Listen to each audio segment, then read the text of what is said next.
What is going on, you guys? I'm your host, Stacey Cole Morgan, and you're listening to the Morgan Man Sports Podcast here on Spotify, Google Podcasts, GoodPod HQ, or wherever you find your preferred podcast.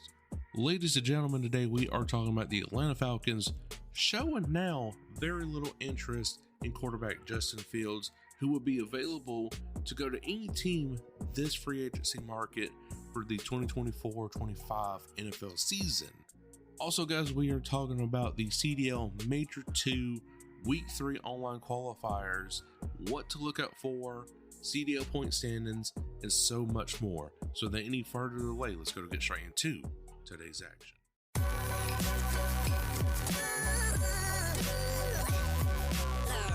The following is a presentation of the Belly Up Sports Media Network. Welcome to the Morgan Man Sports Podcast. I'm your host, Stacey Cole Morgan. Here on the Morgan Man Sports Podcast, we talk Atlanta Falcons news, pre-game predictions, and all other news surrounding the Atlanta Falcons. Touchdown, Atlanta! Also on the podcast, we talk Call of Duty League, esports, covering Roster Mania, major predictions, COD champs, player trades, and much more to get you ready for every single CDL weekend. Scuff goes through, and Scuff snaps, wins the one-on-one in optic with the reverse sweep. If that sounds good with you, put on your Falcons jersey, grab your gaming headset, and let's get this show started.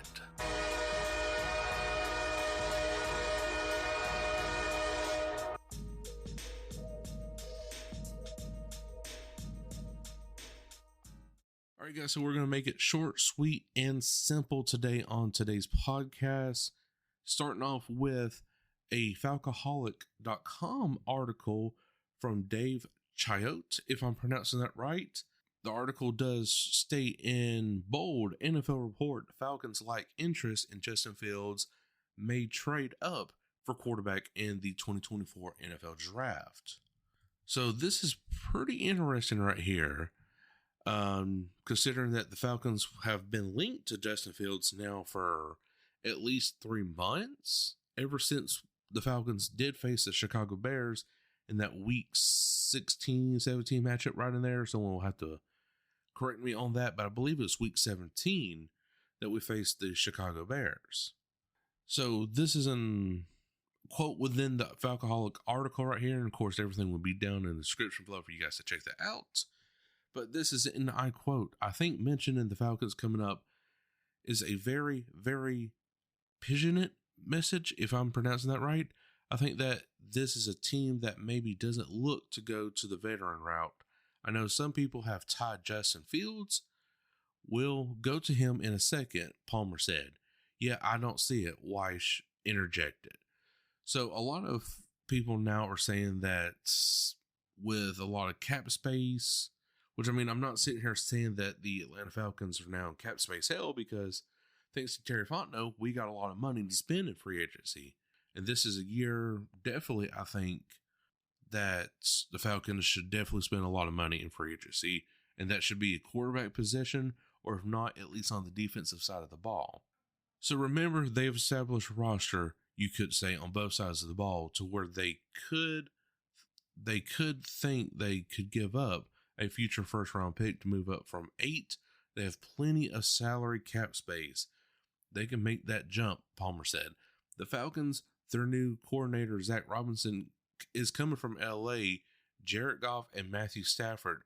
The scheme does not fit Justin Feilds, Weish said. And he's right there. Because Zach Robinson, he really loves throwing the ball. I mean, he's great at running the ball too. Don't get me wrong about that. But throwing the ball is a primary focus in Zach Robinson whenever it comes to his type of offense, this kind of West Coast offense that you're going to see from Zach Robinson. And he's learned from, the best right there. Obviously, Jared Goff and Matthew Stafford. And, of course, his head coach, which was a former coordinator himself, Sean McVay. So he's bringing a lot of that West Coast offense to Atlanta, and that's definitely what we need. And Justin Feilds is not going to fit that system. But I kind of do disagree a little bit right in there, just a little bit, because you do need that dual threat quarterback option. If the passing game is not going to be open to you, you have to run the ball and at least gain some yardage or the first down, or better yet, even a touchdown, in my opinion. So it is what it is on that right there. We'll have to wait and see when the free agency market does open up this March 13th, which is in about 3 more weeks of the time of this podcast right here coming live. So again, we'll have to wait and see right there. But guys, what do you think? Do you think Justin Fields needs to come to Atlanta to make us a Super Bowl contender, playoff contender, somewhere in there?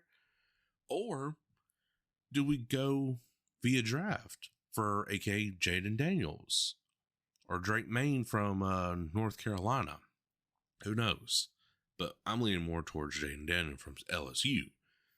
But that's just my opinion and my opinion only. So now we're switching on over to the Call of Duty League side of things, guys. And let me tell you, this past weekend was just brilliant. It was fantastic. There was a lot of hype around these matches. But the one match that very, very much stood out to me, and that was the main event between the Atlanta FaZe taking on the New York Subliners. And of course, everybody knows by now the New York Subliners did defeat the Atlanta FaZe in the regular season this past Sunday in a 3-2 fashion. Totally dominated them in the S&D, 6-0 on that first S&D map. I believe it was Terminal. Or no, I'm sorry, High Rise. It was High Rise. But Atlanta FaZe got a little bit better in that hard point. See where I'm going with this? I think if you take one thing away and gain for the other, something's going to be given. And that's what happened to the Atlanta FaZe. They totally dominated the scene against New York in that very first hard point. I believe it was Karachi, if I'm not mistaken, or Invasion. I believe it was Invasion. It was 250 to 153, if I'm not mistaken, right in there. And everybody's like, oh my God, Atlanta FaZe has finally figured out their hard point problems. And then S&D comes along for High Rise and gets completely swept by the New York Subliners. So now the series is tied 1-1. Control comes around, and I believe that was the Karachi one. It's a 3-1. FaZe totally dominates New York. Then Hardpoint comes around. Now, of course, they did lose that one, but it was not by much. And then, of course, S&D comes around, series being tied 2-2. And New York Subliners win 6-3. So, is FaZe fixing to start losing a lot more search and destroys to better gain their advantage in the respawns, aka Hardpoint and Control? That's what it looked like to me. And it did not work well for him. Now, I could be wrong, but, it looked like that. Like you're giving up your best game mode, which is Search and Destroy, to start being better in Hardpoint and Control. Don't do that. Go back to your roots of being the most dominant S&D team, but also still focusing on winning your respawns. Because for you to start going 3-0, 3-1, you got to be good across the board. And I'm not sitting here saying that Atlanta FaZe is garbage, because they're number 2 for a reason right now, with only just 3 losses, 2 in the tournament playoffs and 1 in the regular season. So, I mean, nobody's going to sit here and say, oh my God, shit, the Atlanta FaZe is falling off. They're not falling off. They're still a good enough roster, I believe, to be within that top 4 discussion, maybe even top 2. But they got a lot of fixing to do in order to win this Major 2, or better yet, even COD champs later in this year. I don't know what to tell you, Atlanta FaZe. I really don't. So we're going to go over some CDL points right now before we get into the matches for week 3 of the Major 2 online qualifier. So coming at number 1, obviously Toronto Ultra sitting at 190 CDL points, 13-1. Number 2 is Atlanta FaZe with 155 CDL points, 11-3. Optic Texas sitting at 130. Subliner sitting at 100. Rocker 75. Surge 6. Heretics sitting at 50. Los Angeles Guerrillas still sitting at 50 CDL points, and that's your top 8. And of course, that cutoff point, Vegas Legion, 45 points, 5 away from tying with the Los Angeles Guerrillas. 10, Boston Breach, 11, Carolina Royal Ravens, and finally, number 12, the Los Angeles Thieves, sitting at number 30. So a lot of these teams, especially the Ravens, Thieves, Boston, and Vegas, had some good wins this past weekend, but still ain't enough to get past, the Guerrillas or the Heretics, because the Heretics lost a lot of their series, Guerrillas lost, and boom, now you got Legion, Breach, Ravens, Thieves winning. Not going to get much into that right there, but those are your current CDL point standings for right now. And let's go ahead and get into the schedule right here. So this weekend is going to be some interesting series right here. To kick off Friday, you only got 2 matches as of right now, and that is the Minnesota Rocker taking on the Atlanta FaZe on Friday, March 1st at 3 p.m. Eastern. And then finally on Friday, March 1st, 4:30 p.m. Eastern, you got the Seattle Surge taking on the Toronto Ultra.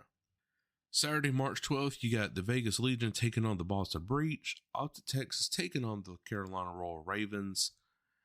And finally, for your main event, you got the Los Angeles Guerrillas taking on the Seattle Surge. Sunday, you got the Miami Heretics taking on the New York Subliners. Atlanta FaZe taking on Toronto Ultra. Definitely going to be a good series right there. And finally, in the main event, is the Minnesota Rocker taking on the Los Angeles Thieves. So I'm going to go ahead and get straight into it. Your top 3 matches, definitely sitting at number 1 is Atlanta FaZe taking on Toronto Ultra. Atlanta needs to win this series against Ultra to redeem anything that has went against them. Search and destroy, hard point, control, because Toronto totally just annihilated Atlanta FaZe in the winners final and in the championship finale of the Major 1 tournament. And it wasn't even close. Was not even close for Atlanta, none in them series. It just wasn't. So if you're FaZe, you're kind of scared going into this one because Toronto does have your number. They really do. And this is reminding me so much of the Black Ops Cold War season, where these two teams definitely went neck to neck. One would win one series, the other one would win like 2 series, just back and forth. Now, FaZe did have a little bit more wins over Ultra then, but still though, this is reminding me of the Black Ops Cold War season, but I think Toronto Ultra is going to be kind of like the FaZe that they were once back then. So that's obviously your top 1 match right there. Coming at number 2, definitely you're wanting to stay within that top 8 right there. Miami Heretics taking on New York Subliners.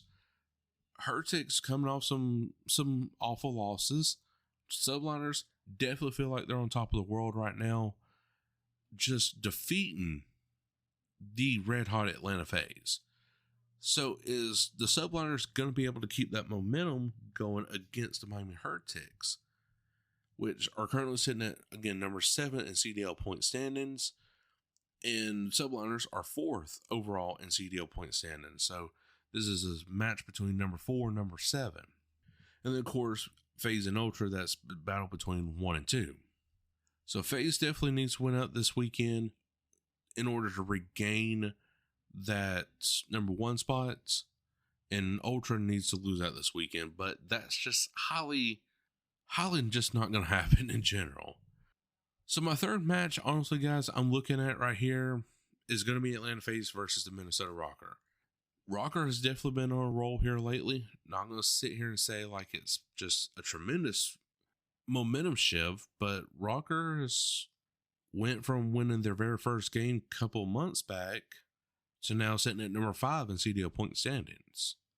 So are they going to be a team to like come in and ruin FaZe this weekend again, like New York Subliners did? Or is FaZe going to be so pissed off and treat Rocker like it's a warm-up match? for Toronto. That's what I'm looking at this weekend. 2 Atlanta face matches, 1 New York Subliners series right here. It is going to be a good weekend. Don't get me wrong about that. There's a lot more matches that could be interesting, like the Vegas Legion versus the Boston Breach, Surge versus Ultra, but Surge is definitely not doing nothing right now. That should be too concerning. Rocker versus Thieves, that could be something as well, but from what I'm just looking at based off of recent history here, these 2 Atlanta face matches and the New York Subliners taking on the Miami Heretics is definitely going to be your top 3 matches to look out for this weekend. And it's just not even close, because you got to look at FaZe if they're going to be able to hold up that momentum and stay at that number 2 spot or recapture first place, or are they just going to completely fall off the map, all thanks to Toronto Ultra and Minnesota Rocker exposing them. So those are some questions to ask and some matches to look out forward to this weekend. So guys, I sure hope you did enjoy it. If you did, make sure to like button wherever you are listening from, iHeartRadio, Spotify, Google Podcasts, GoodPod HQ, or wherever you find your preferred podcast. Give me a 5-star rating on Spotify, like and subscribe on YouTube. Definitely does help. We're closing in on 1,000 subscribers. We're probably past that point by now. If we are, thank you guys so much. It does mean the world to me, and we're just moving on up, guys. So until then, good morning. We'll catch you all later. Peace. Thank you for listening to this Belly Up Sports Podcast Network product. Some said we go belly up, so we made it our name, and we're still here.